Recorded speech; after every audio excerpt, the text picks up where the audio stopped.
Three girls disappeared without a trace, leaving behind nothing but whispers and fading memories of that fateful day at the river in 1993. After 31 years of questions, one returned, her silence more haunting than any answer she could have given. Before we begin, make sure to subscribe to the channel and comment where you're watching from. Sarah Chen Kim adjusted the strap of her sundress as she stepped onto the riverbank, feeling the warm sand shift beneath her sandals. The July sun beat down on the Shell Rock River, turning the water into a ribbon of liquid gold. Behind her, Amanda Rodriguez and Kelly Thompson carried their picnic supplies, laughter bubbling between them as easily as the current flowing over smooth stones. "I still can't believe we actually graduated," Kelly said, spreading a faded quilt across the sandy patch they'd claimed. Her blonde hair caught the light as she tossed her head back in laughter. "Remember when Mrs. Peterson said I'd never pass chemistry?" Amanda rolled her eyes and began unpacking sandwiches wrapped in wax paper from the Hy-Vee. "That woman had it out for all of us, but here we are, high school survivors." The three friends settled into their familiar rhythm, a friendship forged through 12 years of shared classrooms and whispered secrets.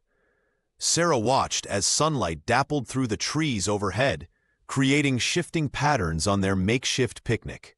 The Iowa summer stretched before them, endless with possibility. "To us," Sarah said, raising her soda can in a toast. "Before everything changes." They clinked their cans together, the aluminum cool against their fingertips. The afternoon unfolded lazily around them, Amanda reading passages from a dog-eared paperback, Kelly sketching the riverbank in her journal, Sarah dipping her toes in the water's edge. As the golden afternoon began to deepen toward evening, Kelly stood suddenly, pointing toward a path barely visible among the trees. "I think I hear a waterfall. Let's explore before it gets dark." Sarah hesitated, glancing at her watch. "My parents are expecting me for dinner." "Come on, Chen Chen," Amanda teased, using the nickname that only these two were allowed to call her. "We've got our whole lives to be responsible. Just one little adventure?" The three friends ventured into the woods, following the sound of rushing water. The trees grew denser, casting long shadows as the sun began its descent. Kelly led the way, her voice carrying back to them as she pointed out interesting plants and rock formations. The waterfall, when they found it, was little more than a cascade over moss-covered rocks, but in the fading light, it seemed magical. They lingered, taking photos with Sarah's camera, making plans for summer road trips and college visits. None of them noticed how quickly darkness was falling until the forest had transformed around them. What had been inviting now seemed ominous. Branches reached like grasping fingers, and unseen creatures rustled in the underbrush. "We should head back," Sarah said, her voice tight with sudden anxiety. They turned, but the path seemed unfamiliar in the gathering darkness. By the time the stars appeared overhead, the three friends were no longer laughing. By morning, all that remained at the riverbank was Sarah's car, doors unlocked, keys still in the ignition. The news of the three missing girls rippled through Cedar Falls like a stone dropped in the Shell Rock River. By dawn, the entire town knew that Sarah Chen Kim, Amanda Rodriguez, and Kelly Thompson had vanished without a trace, leaving only an abandoned vehicle at the riverside. Detective Jack Morrison stood at the water's edge, his weathered face creased with concern. After 27 years with the Cedar Falls Police Department, he'd seen his share of tragedies, but never anything like this. 3 girls, bright, promising graduates, gone in a single afternoon. "We'll need more volunteers on the South Bank," Morrison instructed a young deputy. "And get the county to send their canine units." His voice remained steady, but his eyes betrayed his growing unease as the search parties fanned out along the riverbanks, calling names that echoed unanswered through the trees. At St. Paul's Lutheran Church, the community gathered in solidarity and fear. The fellowship hall became command central for worried families, its tables laden with casseroles, sandwiches, and coffee urns.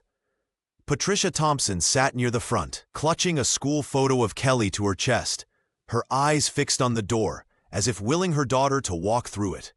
"They'll find them," whispered a neighbor, squeezing Patricia's shoulder. "They have to." The Rodriguez family huddled together in prayer, their voices soft but determined. Amanda's father had already taken time off from his construction job to join the search teams, returning only to change clothes before heading back to the woods. In a corner of the hall, May and Daniel Kim sat in silence. Their Midwestern reserve, layered over their Asian upbringing, manifested as a quiet dignity that masked their terror. Daniel's hand covered his wife's, both of them staring at their untouched cups of coffee. "Sarah is smart," May said softly, her accent thickening with emotion. "She knows how to find her way home." Daniel nodded, his jaw tight. They had come to Iowa for safety, for opportunity. Now the pastoral landscape that had promised peace had swallowed their only child. Outside the church, rumors sprouted like weeds. Some whispered about a blue truck seen near the river that afternoon.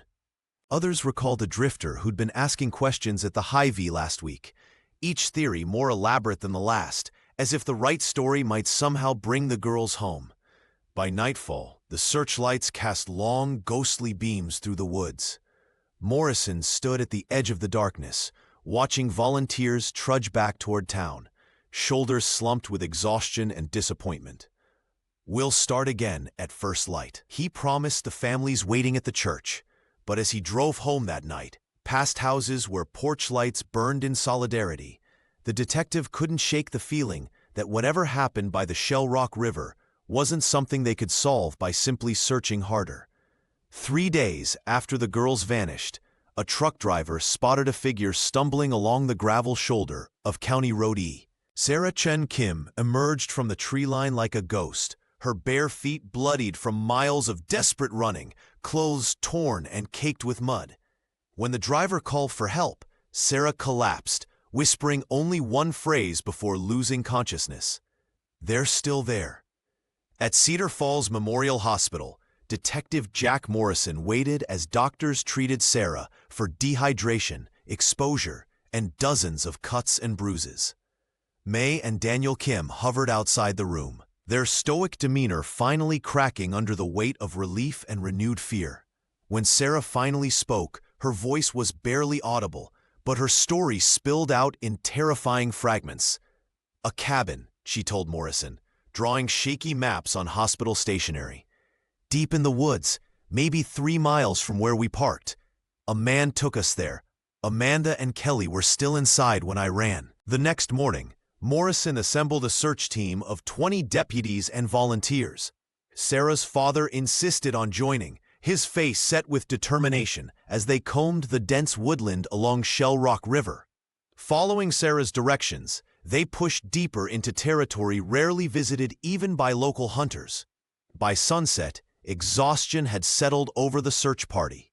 No cabin, no evidence of recent human presence, no sign of Amanda Rodriguez or Kelly Thompson.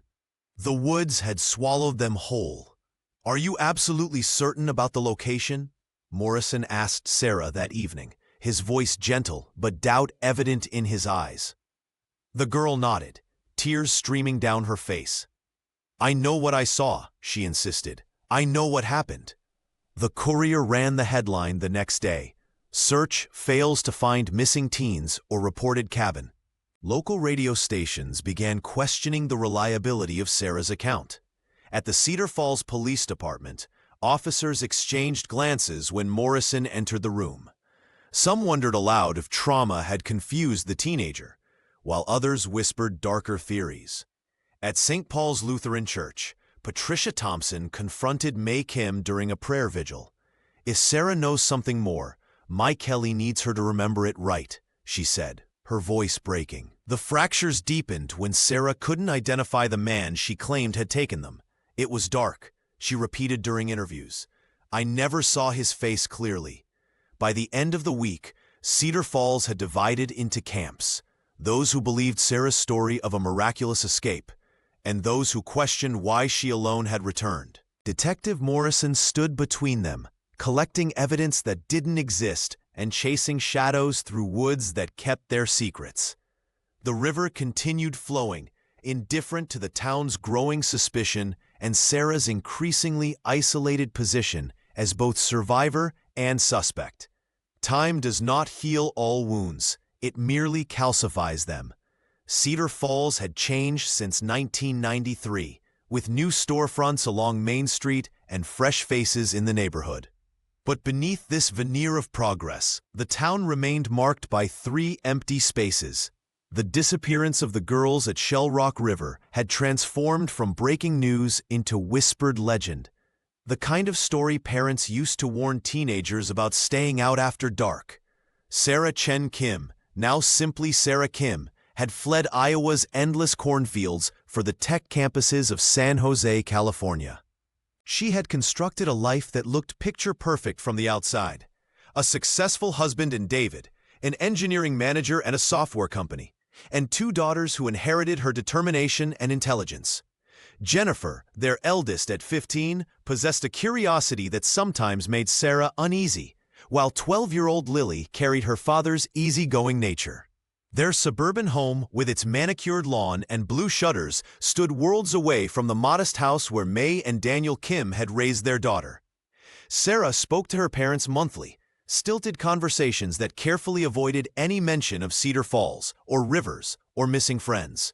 Her mother would sometimes pause, as if waiting for Sarah to finally unburden herself, but the moment always passed in silence.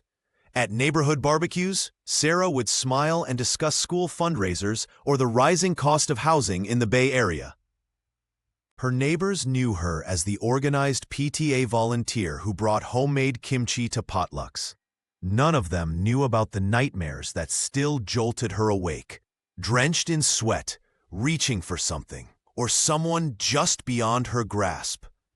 David had learned early in their marriage not to ask about the newspaper clippings she kept locked in her desk drawer. He had accompanied her to Cedar Falls only once, for her father's 65th birthday, and watched how his wife transformed there, shoulders hunched, voice lowered, eyes constantly scanning doorways and windows. After that visit, he never suggested returning. In Cedar Falls, Detective Jack Morrison retired with the case still open, passing it to younger officers who treated it as a historical curiosity rather than an active investigation. Patricia Thompson had moved to a smaller house but remained in town, her gray hair and unwavering gaze familiar to everyone at St. Paul's Lutheran Church, where she still attended Sunday services and sat in the same pew each week. The Rodriguez family had eventually relocated to Arizona, unable to bear the weight of empty chairs at their dinner table and the pitying glances from neighbors. Only the Shell Rock River remained unchanged, its waters continuing their endless journey, indifferent to the secrets they might hold or the lives they had forever altered. The night clerk at Love's Travel Stop had seen all kinds of weary travelers, but something about the woman who stumbled through the door at 3 in the morning made him pause. She wore clothes that hung from her frame like borrowed skin, her gaunt face marked by hollow cheeks and eyes that seemed to look through rather than at him. When she collapsed near the coffee station, he called for help. The paramedics arrived within minutes, finding no visible injuries but noting severe malnutrition and dehydration. They discovered a wallet in her pocket containing an Iowa driver's license issued in the 90s. Though faded and cracked with age, the name was clear: Amanda Rodriguez. By dawn, Cedar Falls was buzzing with the impossible news. Amanda Rodriguez, one of the 3 girls who vanished by the Shell Rock River 31 years ago, had returned. The story traveled from neighbor to neighbor, text message to text message, until it seemed the whole town was holding its collective breath. At Cedar Falls Memorial Hospital, the Rodriguez family gathered in the sterile waiting room, faces etched with disbelief and cautious hope. Her father clutched a rosary, while her mother repeatedly smoothed her skirt, a nervous habit from decades past. When they were finally allowed into her room, they found Amanda sitting upright in bed, staring out the window at the familiar Midwestern landscape. Mija, her mother whispered, reaching for her daughter's thin hand. Amanda turned slowly, her eyes registering recognition, but nothing more. The doctors had warned the family. She hadn't spoken a word since her arrival. Not to the clerk who found her, not to the paramedics, not to the hospital staff who tended to her. Her silence was deliberate, almost defiant. Detective Jack Morrison, now gray-haired and retired, arrived at the hospital within hours of hearing the news. The case that had consumed his career and haunted his retirement had suddenly reopened. But Amanda remained silent even to him, meeting his gentle questions with unwavering stillness. By afternoon, reporters gathered outside the hospital, cameras trained on the entrance. Local news vans from Waterloo and Des Moines lined the parking lot. The story was irresistible. A missing girl returns after 3 decades, refusing to speak about where she'd been or what had happened to her friend Kelly Thompson, who remained missing. Patricia Thompson learned about Amanda's return from a neighbor's phone call. She sat motionless in her kitchen, the same kitchen where she'd waited for news of her daughter Kelly 31 years before. The return of Amanda brought not relief, but a fresh wave of questions that threatened to drown her. In San Jose, California, a phone would soon ring in the home of Sarah Kim, and everything would change again.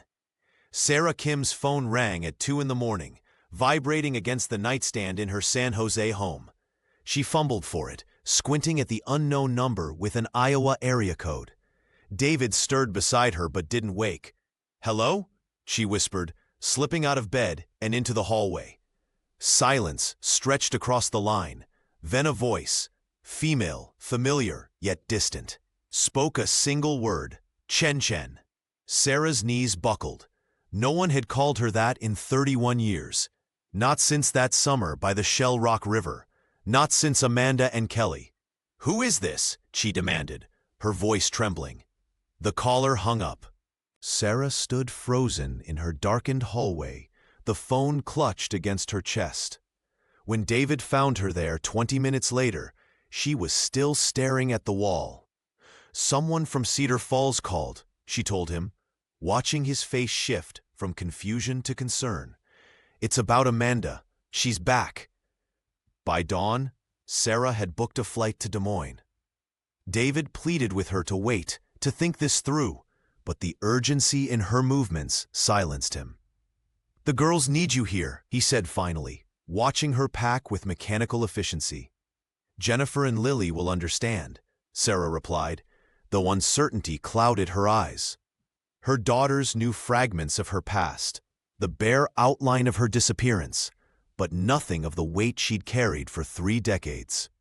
At the airport, Sarah checked her phone compulsively, searching for news about Amanda Rodriguez. Local Iowa papers confirmed it. A woman identified as one of the missing Shell Rock River girls had appeared at a Love's Travel stop outside Cedar Falls. The articles mentioned her refusal to speak. The media camped outside her parents' modest house on West 12th Street. The flight passed in a haze. Sarah's mind churned with memories. 3 teenage girls laughing by the water. Graduation still fresh in their minds. The golden summer stretching endlessly before them.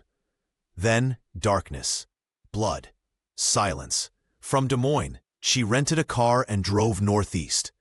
The Iowa landscape unfolded around her. Endless fields of corn and soybeans under a vast blue sky. The familiar terrain both comforted and unnerved her. This land had shaped her childhood, then swallowed her friends whole. As the Cedar Falls water tower appeared on the horizon, Sarah gripped the steering wheel tighter. The town looked unchanged. The same storefronts along Main Street. St. Paul's Lutheran Church with its white steeple. The public library where they'd studied for finals. A town frozen in amber. A town that had waited 31 years for answers. Sarah drove slowly past the Rodriguez house, noting the news vans and the drawn curtains. She didn't stop. Instead, she continued toward the Shell Rock River, where everything had begun and ended in the summer of 1993. the Rodriguez family home on West 12th Street had become a fortress. Blinds drawn tight, doors locked, with only occasional glimpses of movement behind curtains. Outside, news vans lined the quiet suburban street, their satellite dishes pointed skyward like mechanical flowers seeking light. Reporters clutched microphones and coffee cups, waiting for any fragment of Amanda Rodriguez's story.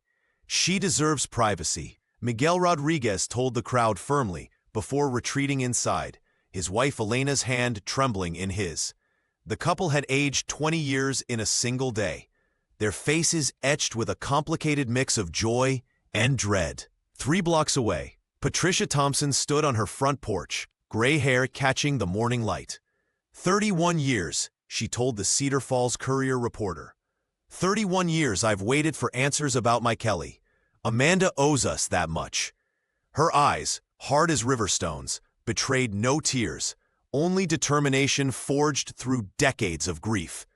The town split along invisible lines. Church groups delivered casseroles to the Rodriguez home, while online forums buzzed with theories and judgment. Some residents tied yellow ribbons around mailboxes in solidarity. Others whispered that Amanda's silence hid something sinister. In San Jose, David Kim paced their kitchen, phone pressed to his ear. "Sarah, please call me back," he pleaded to voicemail for the 3rd time that day. Their daughters watched from the doorway. 16-year-old Jennifer's arm protectively around her younger sister, Lily. "Is Mom okay?" Lily asked, her voice small. David forced a smile. "She's helping an old friend. She'll be home soon." But Jennifer, sharp-eyed and perceptive, had already connected the dots after finding newspaper clippings in the attic last summer. "This is about what happened to her in Iowa, isn't it?" she challenged. "About the river." At his mother-in-law's house in Cedar Falls, Sarah sat motionless on her childhood bed. May Kim placed a cup of tea on the nightstand, her weathered hand lingering on her daughter's shoulder. "You don't have to face this alone," May whispered. Sarah's phone buzzed with another call from David. She silenced it, her eyes fixed on a faded photograph on the dresser. 3 smiling girls in graduation caps, arms linked, futures bright. "I abandoned them," Sarah finally spoke, her voice hollow. "I got away and I left them behind." Outside the Rodriguez home, Special Agent Rebecca Martinez observed from her government vehicle, making notes. The FBI agent's presence added another layer of tension to the unfolding drama. As night fell across Cedar Falls, Amanda stood at her bedroom window, watching the reporters pack up for the evening. Her silence wasn't emptiness, but fullness. Too many words, too many memories, too much truth for a town that only thought it wanted answers. The arrival of Special Agent Rebecca Martinez changed everything. Her black SUV, parked outside the Rodriguez family home on West 12th Street, sent ripples through Cedar Falls. The FBI agent's presence transformed what had been a local mystery into something far more ominous. "This isn't just about Amanda Rodriguez anymore," Martinez explained to Detective Jack Morrison as they sat in the Cedar Falls Police Department. The veteran officer, though retired, had been called in as a consultant. "We've tracked similar disappearances across Iowa, Minnesota, and Wisconsin. Rural girls vanishing without a trace." Morrison rubbed his weathered face. "You think there's a pattern connected to our case?" "I know there is," the agent replied, spreading photographs across the table. "These girls all disappeared within 50 miles of major interstate corridors. The timing, the methodology, it's organized." Martinez's theory was chilling. She believed Amanda's silence wasn't trauma or confusion, but protection, either of herself or others still trapped in a trafficking network that had operated undetected for decades. Using the Heartland's vast spaces and trusting communities as cover. When Martinez first approached the Rodriguez home, Amanda's parents met her at the door, protective and wary. "She needs time," her father insisted, standing firm in the doorway of their modest house. "What she needs is to understand the consequences of obstruction," Martinez countered, her tone professional but unyielding. Eventually, they relented. In the living room, Amanda sat motionless, her gaunt frame nearly disappearing into the couch cushions. The agent took a seat across from her, speaking with measured directness. "I can get you immunity," Martinez offered. "Full protection. But I need names, locations, anything you can give me about who took you and Kelly Thompson." Amanda's eyes, hollow but somehow still defiant, revealed nothing. Her silence had become a fortress. "Do you understand that withholding information makes you complicit?" Martinez pressed, leaning forward. "People could be suffering right now. Just like you did, just like Kelly."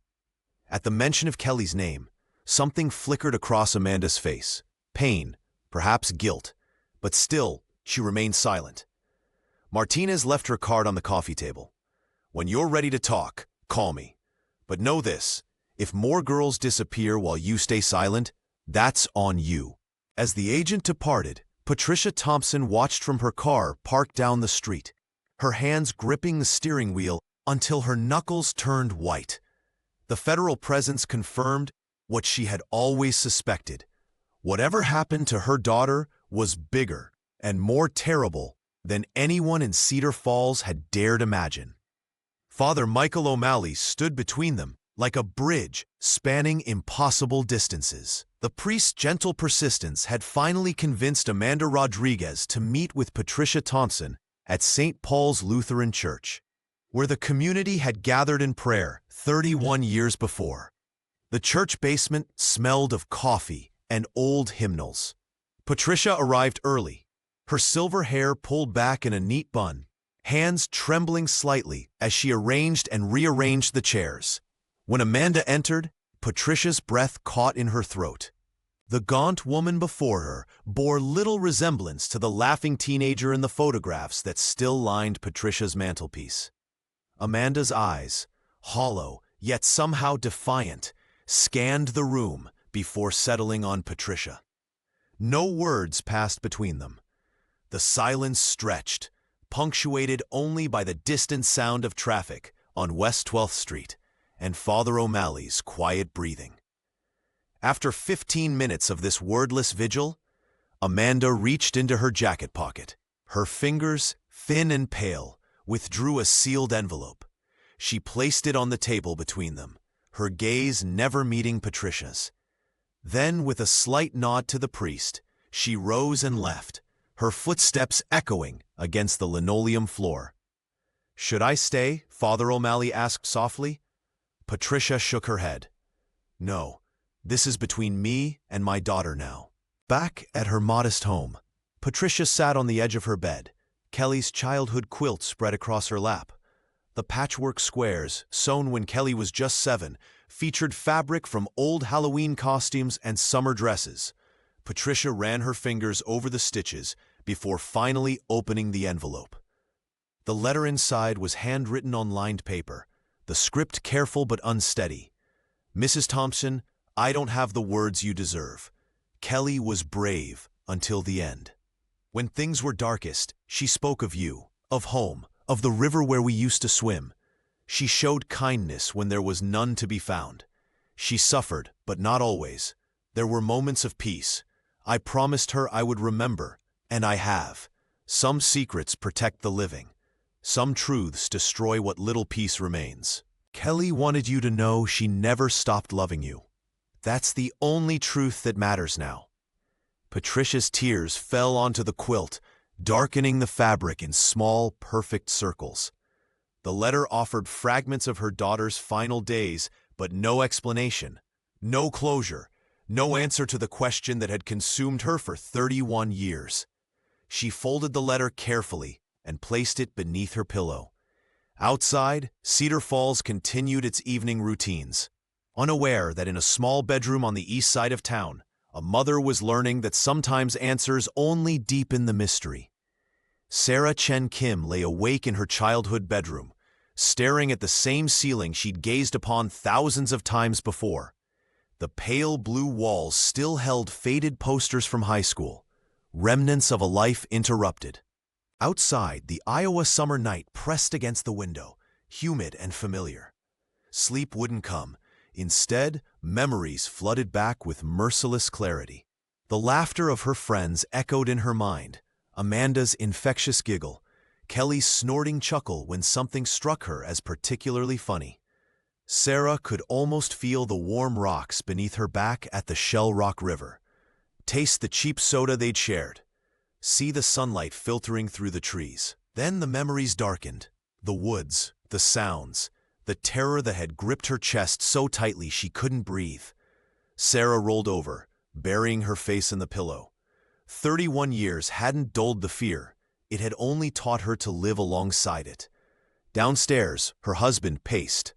David had been supportive, but confused by her sudden need to return to Cedar Falls. Their marriage, usually solid, felt stretched thin across the miles between Iowa and California.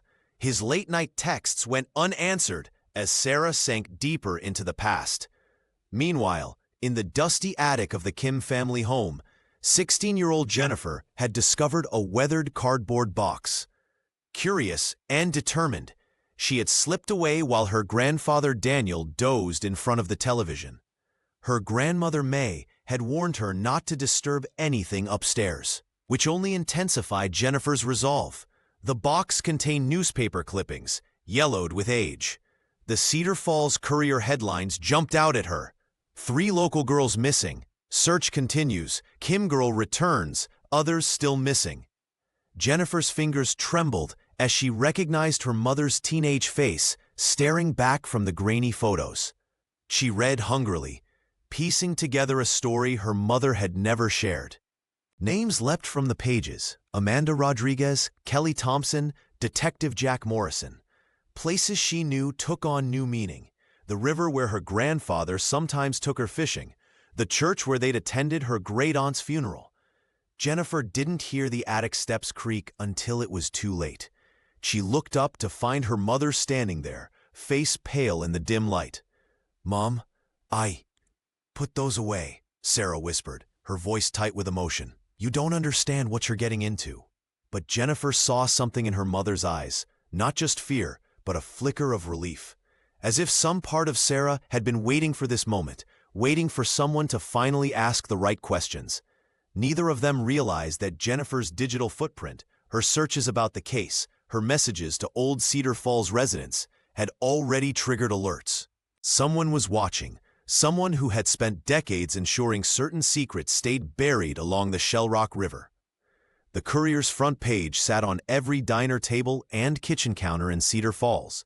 "Silence or protection," screamed the headline above a 31-year-old photograph of 3 smiling teenagers by the Shell Rock River. The image, faded but haunting, showed Amanda Rodriguez with her arms slung around Kelly Thompson's shoulders. Sarah Chen Kim laughing beside them. Cedar Falls had become a town divided. At Mocker's Coffee on Main Street, heated debates erupted over morning cups. "She knows something that could help find Kelly's remains," argued Frank Miller, a retired teacher who taught all 3 girls in high school. "Patricia deserves closure after 3 decades of suffering." Across the street, at St. Paul's Lutheran Church, a prayer vigil for Amanda drew nearly 50 supporters. Father O'Malley spoke of compassion and patience. "Trauma manifests in ways we cannot judge," he reminded the congregation, many nodding in solemn agreement. Patricia Thompson had become the unofficial spokesperson for those demanding answers.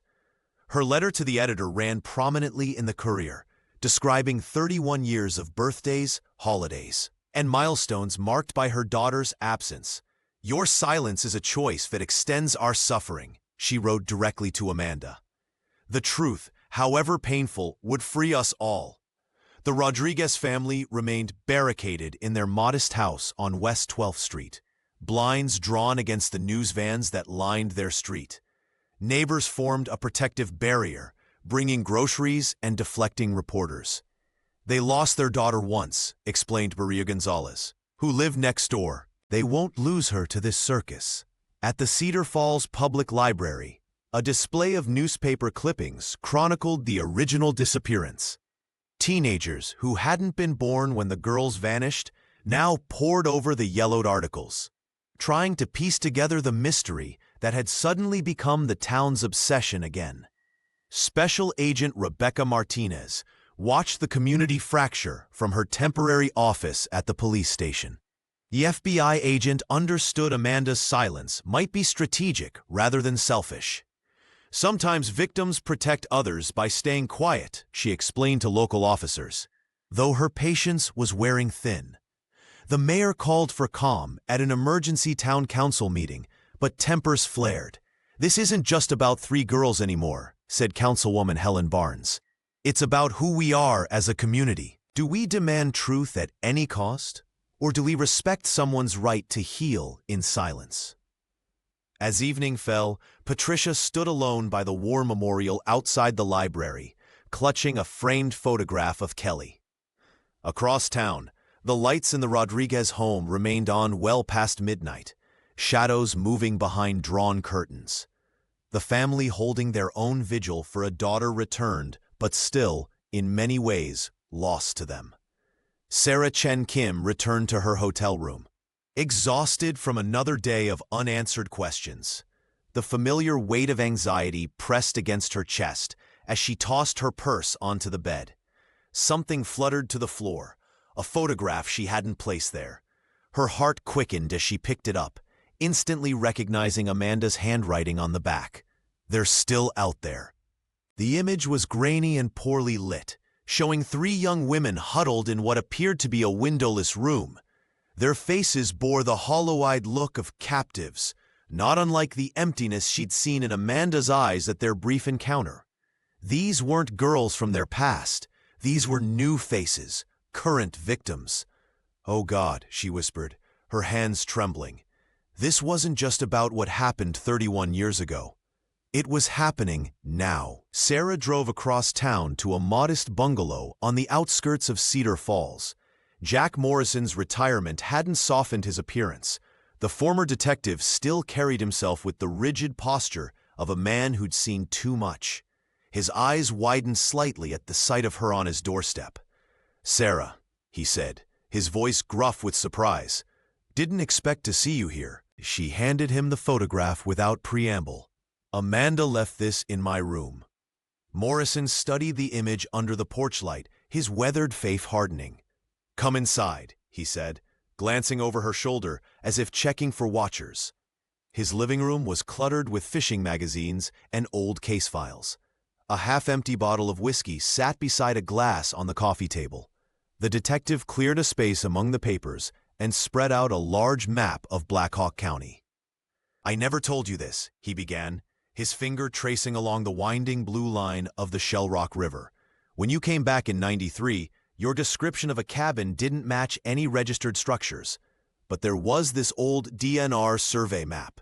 He pulled out a yellow document from a drawer. "Shows an unmarked structure. Here." His finger tapped a spot deep in the woods. "We searched that area," Sarah protested. Morrison shook his head. "Not this spot. It was outside our grid. The county lines get messy there. Jurisdiction was unclear, and frankly, your story had holes. People were starting to doubt." Sarah felt the old shame rising. "You thought I was lying." "I thought you were traumatized," he corrected gently. "But this photo," he tapped the grainy image. "This changes things. These girls look real current." Sarah stared at the map, at the tiny X marking a place she'd tried to forget. "You think they're there? After all this time?" "Maybe not the same structure," Morrison said, reaching for his phone, "but the same operation, same people." "The woods hide a lot of secrets, Sarah. Always have." The Cedar Falls Public Library stood as a monument to small-town permanence, its brick facade unchanged since Sarah Chen Kim had last borrowed books there as a teenager. She arrived 15 minutes early, settling on a bench with a clear view of the entrance. Above her, the town's war memorial cast long shadows across the pavement, silent sentinels watching this unlikely reunion. Sarah checked her phone nervously.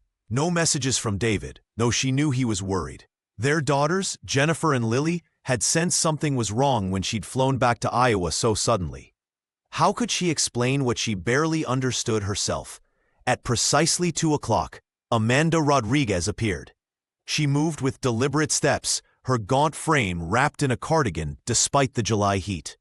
The years had carved deep lines around her eyes, but Sarah immediately recognized the determined set of her jaw. Some things trauma couldn't erase. "You came," Sarah whispered, standing awkwardly. Amanda nodded, her gaze darting around the library entrance. She kept her distance, as if proximity might break whatever fragile resolve had brought her here. "I didn't think you would," Sarah continued, desperate to fill the silence between them. "After everything." Amanda's eyes finally settled on Sarah's face. There was no anger there, which somehow felt worse. Instead, Sarah saw exhaustion, fear, and something that looked dangerously like goodbye. Without speaking, Amanda reached into her pocket and withdrew a small USB drive. A handwritten label read simply, "For her." She extended her hand, the drive resting on her palm like an offering. Sarah hesitated. "Amanda, please. Just tell me what happened to Kelly. Patricia deserves—" Amanda shook her head sharply, pushing the drive closer. Her eyes grew urgent, pleading for understanding without words. When Sarah finally took it, their fingers brushed, the first physical contact in 31 years. For one heartbeat, they were teenagers again, standing by the Shell Rock River, futures bright and unwritten. Then Amanda stepped back, breaking the spell. She mouthed something that might have been "I'm sorry" or "be careful." Sarah couldn't tell which. Before she could respond, Amanda turned and walked away, her steps quickening as she rounded the corner past the war memorial. Sarah called after her, but her voice caught in her throat. She clutched the USB drive, its edges digging into her palm. Whatever secrets it contained felt dangerous, a burden she wasn't sure she wanted to carry back to San Jose. A library patron gave her a curious look as she stood frozen on the sidewalk. Sarah pocketed the drive and turned toward her rental car, knowing Amanda was already gone, and that this time it might be forever. Sarah Kim stared at the small USB drive on her dining room table. The flight from Cedar Falls to San Jose had been a blur of anxiety, the plastic rectangle burning a hole in her pocket the entire journey. Amanda's eyes had spoken volumes when she'd pressed it into Sarah's palm at the Cedar Falls Public Library, a silent plea that haunted her still. "I've tried everything," David said, rubbing his tired eyes. For 3 days, they'd worked in shifts, attempting password after password while their daughters slept. The kitchen counter was littered with coffee mugs and hastily scribbled notes. "Birth dates, initials, your old street address." Sarah twisted her wedding ring, a nervous habit that had intensified since Amanda's reappearance. The USB drive's label, "For her," taunted them. Who was her? Sarah herself? Patricia? Or someone they hadn't even considered? "What about nicknames?" David suggested, his voice hoarse from lack of sleep. "You three must have had special names for each other back then." The memory hit Sarah like a physical blow. Summer afternoons by the Shell Rock River. 3 teenage girls with their whole lives ahead of them. Amanda had been Mandy, sometimes Rodriguez when they were being formal. Sarah had been Chen Chen, the same name that had shocked her on the phone call that brought her back to Iowa. And Kelly? "Kel-Bell," Sarah whispered, her fingers hovering over the keyboard. Kelly hated it, but we never stopped using it. She typed the 6 letters, held her breath, and pressed enter. The screen flickered, then filled with folders.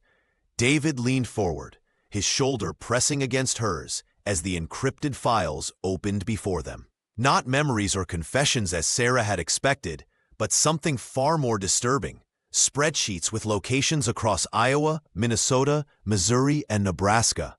Lists of names, girls' names, dozens of them, with dates and coded notations. Photographs that made Sarah's stomach turn. "These aren't historical," David said, his voice tight with shock. Look at the timestamps. These are current. Sarah scrolled through the files with trembling hands until she found a text document simply titled, "Read." The message was brief but unmistakable. Not just us.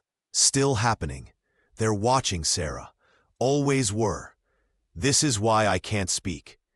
The revelation knocked the air from her lungs. Amanda's silence wasn't obstinance or trauma. It was protection. The USB drive wasn't about their past. It was about preventing more girls from sharing their fate. "We need to call Agent Martinez," David said, reaching for his phone. Sarah caught his wrist. Not yet. Her mind raced through the implications. If Amanda was right and they were being watched, one wrong move could destroy everything. "We need to be careful. This isn't just about what happened to us anymore." Special Agent Rebecca Martinez stormed into Sarah Kim's hotel room, her face contorted with rage. She slammed the door behind her and held up the USB drive like evidence in a courtroom. "You withheld critical information," she hissed, pacing the small room. "Do you understand what you've done? Every hour matters when it comes to these victims." Sarah sank onto the bed, her hands trembling. "I needed to understand what was on it first. I couldn't just hand it over without knowing." "Without knowing what?" Martinez interrupted. "That your friend Amanda Rodriguez has been tracking a trafficking network for years? That she's been documenting names, locations, operations?" The agent's anger softened slightly as she pulled out her tablet.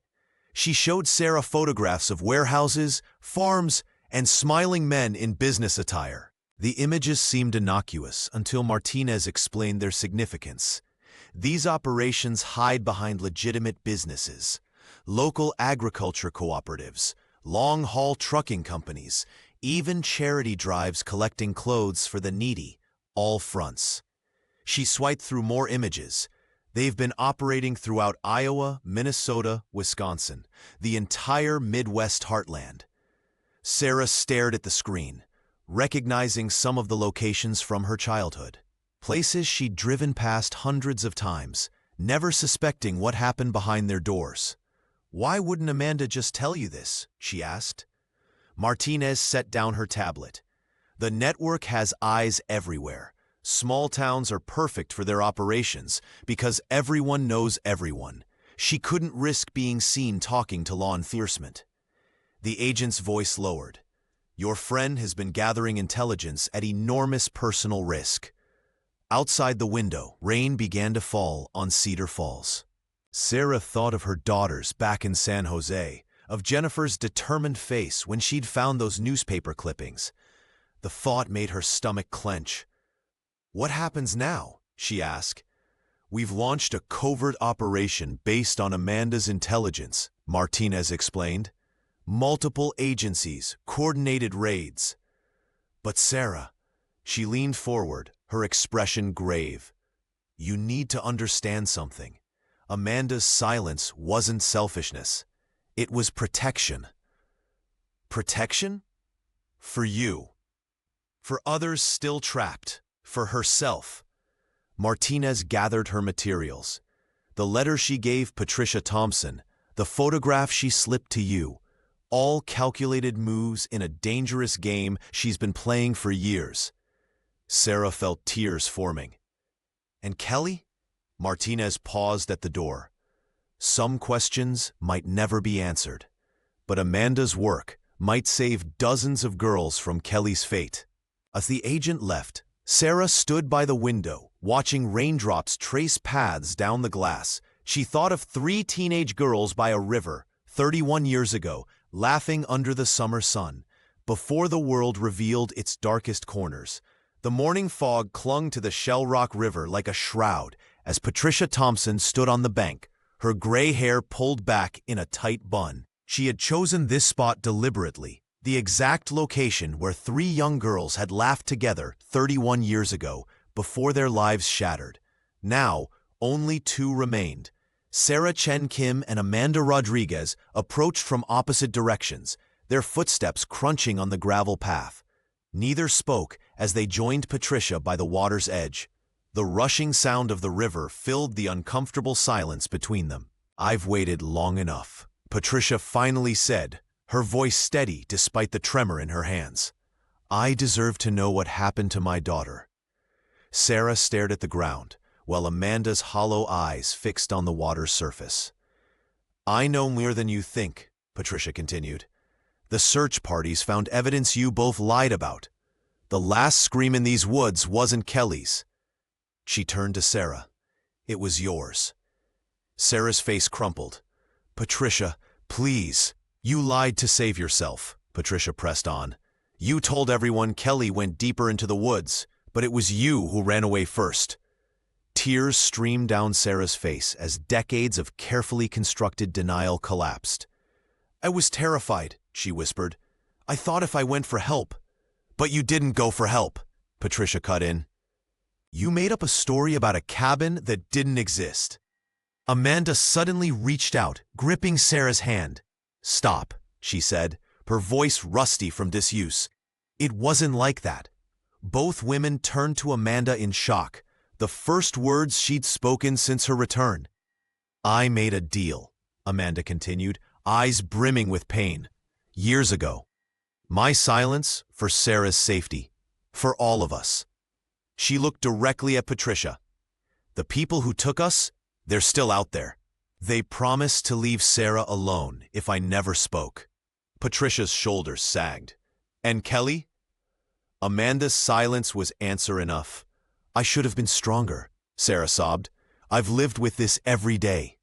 Patricia stepped closer, her grief tangible. "My daughter is gone because you ran, and I stayed to protect her," Amanda whispered. "Our friendship was forged in terror, Patricia. Now it's bound by guilt." The three women stood by the river where everything began, each carrying a different weight. Patricia with her unending loss, Sarah with her shameful escape, and Amanda with her years of protective silence. The water continued to flow, indifferent to their pain, carrying secrets downstream that would never fully surface. Some truths, once revealed, couldn't be undone, and the cost of knowing them was higher than any of them had imagined. Sarah Chen Kim hadn't slept properly in 9 days. Every time she closed her eyes, the Shell Rock River rushed through her dreams, carrying fragments of memories she'd spent 31 years trying to forget. She paced the guest room at her parents' house at 3 in the morning, her smartphone clutched in her hand, checking for messages that never came.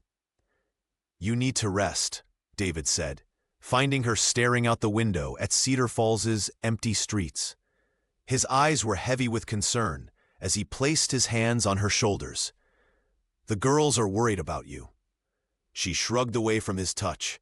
"I left Amanda there," she whispered. "I heard Kelly scream, and I ran. I just ran." Back in San Jose, their home felt like it was dissolving. David took conference calls in hushed tones, explaining his extended absence to colleagues. He fielded questions from Lily about when they'd return to California, while trying to shield her from the darkening news coverage about her mother's past. Jennifer, however, proved impossible to contain. The teenager had inherited her mother's determination and her father's analytical mind, a combination that led her deep into online archives of the Cedar Falls Courier. Mom knew where Amanda was all this time, didn't she? Jennifer confronted her father in the hotel lobby, while Sarah met with Agent Martinez. That's why we never came to Iowa for vacations. That's why she flinches whenever anyone mentions rivers. David struggled to protect both his wife's fragile state and his daughter's right to understand her family history. "Your mother survived something terrible," he explained carefully. "Sometimes survival comes with costs we don't see until much later." Meanwhile, the Rodriguez family awakened to find Amanda's bed empty. The modest house on West 12th Street became a flurry of panic and police activity. On the kitchen table lay a single handwritten note. "You raised me to be brave. I hope I was." Detective Morrison, despite his retirement, joined the search. His weathered face showed the strain of a case that had defined his career and haunted his nights. "She wouldn't just leave," he insisted to Officer Ramirez, who'd been assigned to the case. "Not after coming back. There's something else happening here. Sarah collapsed when she heard the news, her body finally surrendering to exhaustion. As David helped her into bed, her phone buzzed with a text from an unknown number. She kept her promise. Now keep yours. Patricia Thompson watched the search parties from her porch, her fingers tracing the edges of Amanda's letter. The elderly woman's eyes reflected decades of grief, but also a newfound clarity. Unlike the authorities, she understood why Amanda had vanished again. Some truths were too dangerous to speak aloud, and some promises transcended even death. The Iowa winter descended with merciless intensity, burying Cedar Falls under blankets of snow that seemed to muffle not just sound, but time itself. Temperatures plummeted to 15 below zero, freezing the Shell Rock River into a ghostly white ribbon cutting through the landscape. The investigation that had briefly ignited the town's collective consciousness began to slow, then stall, as surely as the ice had halted the river's flow. Special Agent Rebecca Martinez's task force found themselves hampered by weather conditions that made field operations nearly impossible. Phone calls became less frequent, updates more sparse. The media vans that had crowded the streets gradually disappeared, chasing fresher stories in warmer places. Cedar Falls returned to its winter rhythm. School cancellations, salt-stained boots in entryways, the hiss of furnaces fighting against the cold. Patricia Thompson sat alone in her living room, the sealed letter from Amanda Rodriguez spread open on her lap for perhaps the 100th time. The paper had grown soft from handling, the creases deepening like the lines on her face. She traced her finger over a particular sentence. Kelly found ways to be kind even when there was nothing kind around us. The words had initially torn at her heart, but now they offered a strange comfort. Maybe this is enough, Patricia whispered to the empty room, Kelly's childhood quilt wrapped around her shoulders. She folded the letter carefully and placed it in the cedar box where she kept her daughter's remaining possessions. For 31 years, she had demanded answers, had imagined that only the complete truth could bring peace. Now, with snow piling against her windows, she began to understand that memory itself might be the only closure she would ever find. Across town, Jack Morrison trudged through knee-deep snow along the frozen riverbank. The retired detective moved slowly, his breath clouding before him. He had come here countless times over the decades, but today felt different. In his gloved hand, he carried a single rose, its red petals bright against the monochrome landscape. "I never forgot," the detective said to the silent river as he laid the flower on the ice. He stood there for a long moment, thinking of the 3 laughing girls who had come to this spot all those summers ago, and of the fractured lives that remained. The cold bit at his exposed face, but Morrison barely noticed. He had carried the weight of this case for most of his career. Perhaps, like Patricia, he was finally learning to set it down. As darkness fell early, as it always did in winter, Cedar Falls settled into a waiting stillness. Spring would eventually come, but for now, the town remained frozen in time, preserved like a memory that refused to fade.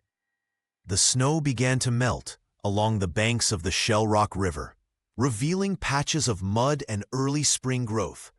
After months of frozen investigation, Special Agent Rebecca Martinez's task force had made significant breakthroughs using the encrypted files from Amanda's USB drive. 6 teenage girls had been rescued from locations scattered across Iowa, Minnesota, and Wisconsin, abandoned farmhouses and remote properties that matched coordinates hidden in Amanda's files.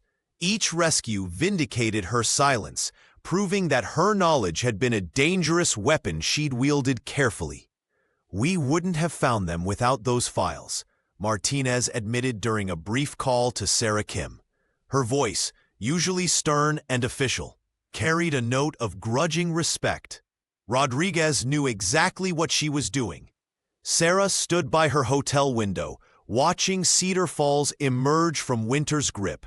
The town looked different in spring light, less haunted, more ordinary. Streets that had been buried under snow now bustled with people enjoying the warmer weather, unaware of the network that had operated in their midst for decades. In late April, Sarah returned to the riverbank with her daughter Jennifer. The 16-year-old walked carefully along the muddy shore, her eyes scanning the place where everything had changed 31 years before.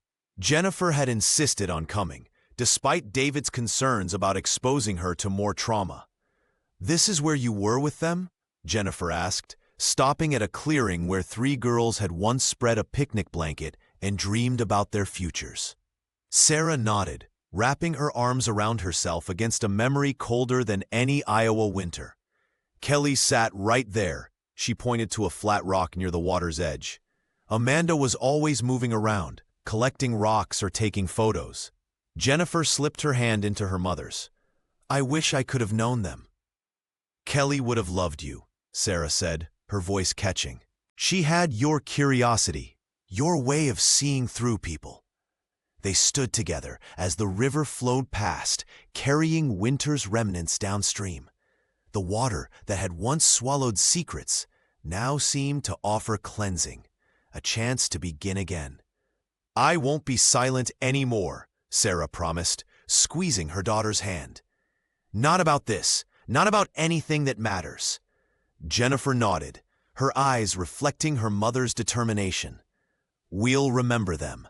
We'll speak for them." As they walked back toward town, Sarah felt something shift inside her. Not healing exactly, but movement. The thaw had come to Cedar Falls, and to her heart as well. Amanda Rodriguez vanished like morning mist, leaving no trace beyond the note to her parents. The FBI search yielded nothing but cold trails and unanswered questions. Some said she'd returned to whatever darkness had claimed her before. Others believed she'd finally found peace on her own terms. Cedar Falls gradually accepted that some mysteries weren't meant to be solved completely. Patricia Thompson channeled her grief into purpose. On what would have been Kelly's 50th birthday, she opened the Kelly Thompson Foundation in a modest storefront on Main Street. The organization provided resources, emotional support, and advocacy for families of missing persons throughout Iowa and neighboring states. The walls displayed photographs of the missing. Kelly's image held the center spot, her smile frozen in time. "My daughter taught me that absence doesn't mean gone," Patricia told the Cedar Falls Courier during the foundation's opening. "And Amanda showed me that silence doesn't mean empty." The foundation quickly became a lifeline for dozens of families. Patricia's silver hair and weathered hands offered comfort to parents who recognized in her eyes the same pain they carried. Detective Morrison volunteered his expertise, training families on working with law enforcement and keeping cases active. His dedication to Kelly's memory never wavered, even as his own health began to fail. In San Jose, Sarah Kim rebuilt her life piece by piece. The nightmares came less frequently now. She and David found their way back to each other through careful conversations and shared silence. Their daughter Jennifer, now studying criminal psychology at Stanford, had become her mother's strongest ally. Together, they'd visited Cedar Falls twice more, each time leaving wildflowers by the Shell Rock River. Lily, their younger daughter, remained blissfully untouched by the shadows of her mother's past. Sarah watched her laugh with friends and felt both gratitude and fear. The same emotions that had filled her heart on that summer day in 1993. Sarah kept Amanda's photograph in her wallet, tucked behind her driver's license. The grainy image of unknown girls in captivity served as both reminder and motivation. Every few months, she sent anonymous donations to the Kelly Thompson Foundation, never signing her name, but always including the same message: for Kel Bell. The Shell Rock River continued its patient journey through Cedar Falls, indifferent to the human dramas played out along its banks. 3 girls had once laughed there, their futures spread before them like the endless Iowa sky. Only one remained to tell their story, A story of friendship, betrayal, survival, and the terrible burden of being the one who came back. Some truths cost too much to speak aloud. Some silences said everything that mattered.